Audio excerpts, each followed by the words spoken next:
Hello मेरे प्यारे दोस्तों, आप सभी का हमारे YouTube चैनल पर स्वागत है। कहानी शुरू करने से पहले अभी के भी हमारे चैनल को सब्सक्राइब कर लें, क्योंकि आपके लिए ऐसी ही अच्छी और इंटरेस्टिंग कहानियां मैं लेकर हमेशा आती रहूंगी।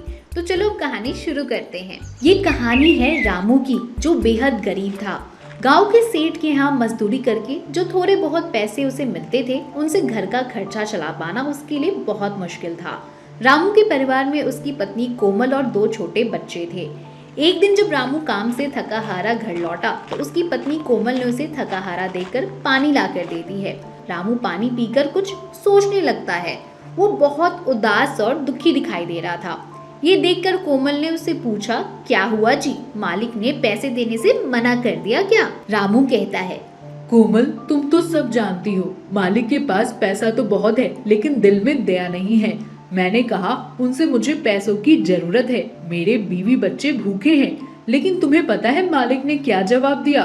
बोले, तुम्हारे बीवी बच्चों का मैंने ठेका नहीं ले रखा, भूखे मरते हैं तो मर जाए, पैसे तो तभी मिलेंगे जब महीना पूरा हो जाएगा। एक तो वो ऐसे ही इतने कम पैसे देते हैं, पूरे दिन मेहनत करने के बावजूद ऊपर से मालिक का ये बर्ताव झेला नहीं जाता। कोमल कहती है, वो चौराहे पर जो मंदिर है ना, वहाँ भंडारा करवाया था किसी ने। आज मैंने तो बच्चों को ले जाकर वहाँ खिला दिया।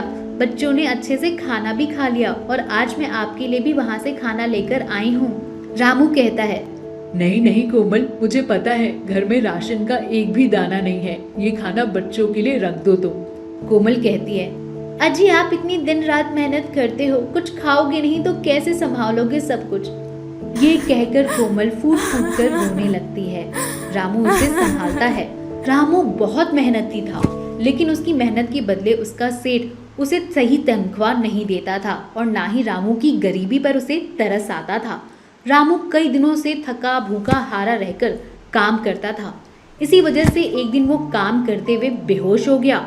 ये देखकर सेठ भड़क गया और बोला, देखो तो जरा क्या हो गया कामचोर को। गोलू, कहीं ये मनहूस रामू अगर मेरे आंगन में मर गया तो आफत हो जाएगी।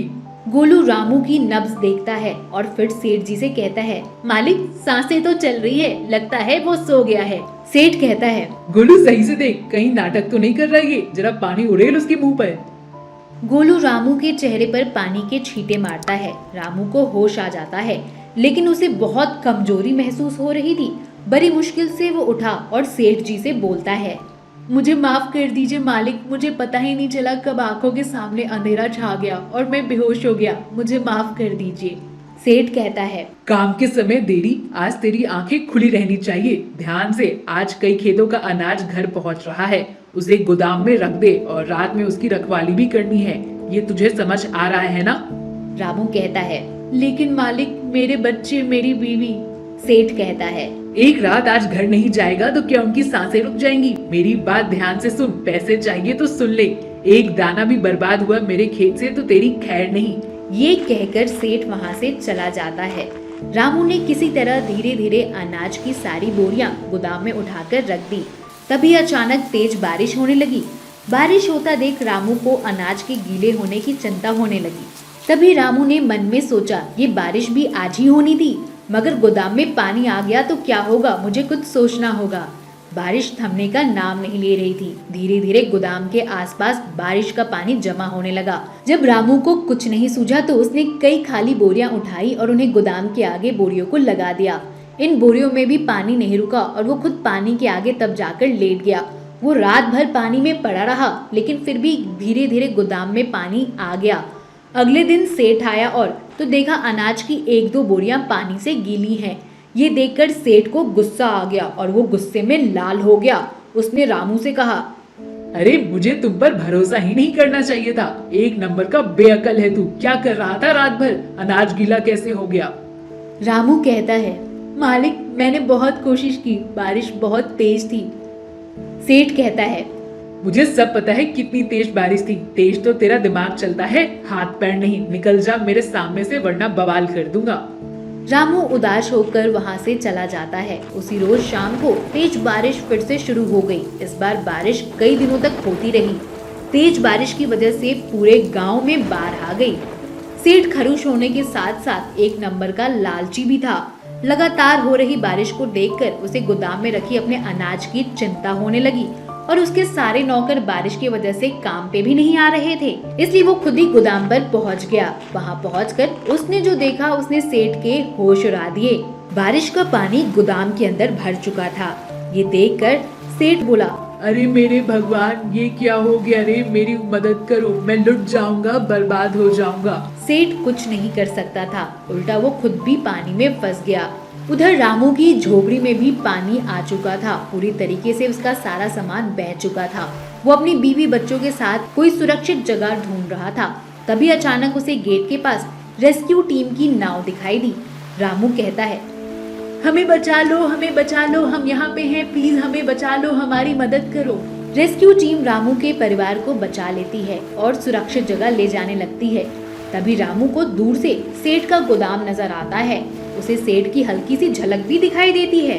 रामू रेस्क्यू टीम के जवानों से कहता है, तुम मालिक, मुझे और मेरे परिवार को बचाने के लिए आप सभी का बहुत बहुत धन्यवाद।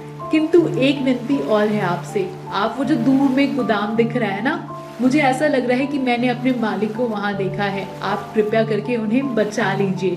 रेस्क्यू टीम रामू की बात मानकर नाव को गोदाम के पास ले जाती है। सेठ पानी में डूबने ही वाला था कि तभी उसे रामू की आवाज सुनाई देती है। रामू चिल्लाता है, मालिक कहाँ है आप, मालिक कहाँ है आप। सेठ कहता है, मैं यहाँ हूँ रामू, मुझे बचा लो, मैं यहाँ हूँ। रामू सेठ को देख लेता है और फिर रेस्क्यू टीम मदद से उसे बचा भी लेता है। फिर सभी लोग सुरक्षित कैंप की ओर पहुंचते हैं। सभी लोग सही सलामत थे। सेठ अपनी करतूतों पर बहुत ही ज्यादा शर्मिंदा था। उसने हाथ जोड़कर रामू से कहा, ये रामू, तुमने बहुत ही गरीब हो, तुम बहुत ही दयावान भी हो। मैंने तुम्हारे साथ बहुत बुरा बर्ताव किया। तुम्हारे मजदूरी के मैंने तुम्हें पैसे भी नहीं दिए, जिससे तुम्हारा घर का खर्चा चला पाना बहुत मुश्किल हो रहा था। मैंने तुम्हारे बुरे वक्त में तुम्हारा साथ भी नहीं दिया। इसके बाद सेठ को अपनी करतूतों पर बहुत ही ज्यादा शर्मिंदगी होती है। माफी मांगने के बाद रामू कहता है सेठ से, सेठ जी, आप माफी मत मांगिए। अगर आपने सही टाइम पर मुझे काम नहीं दिया होता तो कब का मेरा परिवार भूखे मर गया होता। तब जाकर सेठ को और भी शर्मिंदगी महसूस होती है। उसके बाद जैसे ही हालात सुधरते हैं, सेठ रामू की बहुत ही मदद करता है। उसे रहने के लिए एक अच्छा कमरा और अच्छा काम देता है, जिसके बाद रामू और उसका परिवार अच्छे से रहने लगते हैं। तो दोस्तों, कैसी लगी आपको ये कहानी हमें कमेंट में जरूर बताएं। वीडियो को लाइक भी करें और हमारे चैनल को सब्सक्राइब भी कर लें। मिलते हैं आप सभी से अगली कहानी में, तब तक के लिए बाय बाय दोस्तों।